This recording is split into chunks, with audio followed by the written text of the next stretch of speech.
Berapa lagi? Dari 23. Jadi 6 persel dengan jumlah nilai 9 miliar sekian ya.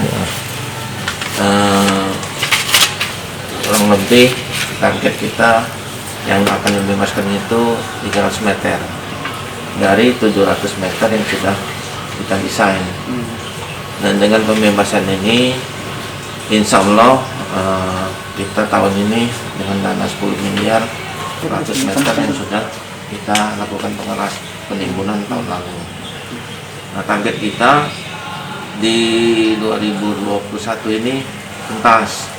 Jadi 10 miliar ini adalah melakukan pembentukan badan jalan sepanjang 300 meter.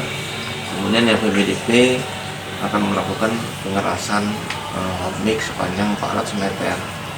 Nah, insya Allah tembus itu. Dan memang kondisi yang 300 belum aspal, tapi sudah bisa dilalui oleh kendaraan di jalan. Ada sebagian memang yang mungkin kami batalkan karena tidak harus selebar tingkat 60 kita hanya butuh 24 meter. Berarti yang efektif saja Pak ya? Ya. Ini yang di seberang Ulu itu ya Pak ya? Betul, yang di pasar itu.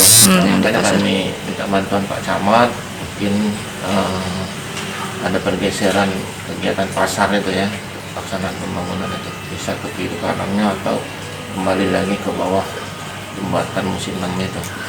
Sesuai dengan janji Pak Gubernur pada waktu launching pembukaan jembatan Musinam tanggal 30 Desember 2020.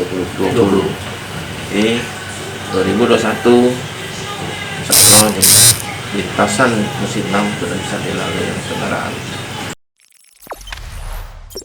Jangan lupa subscribe, share, komen, dan like ya.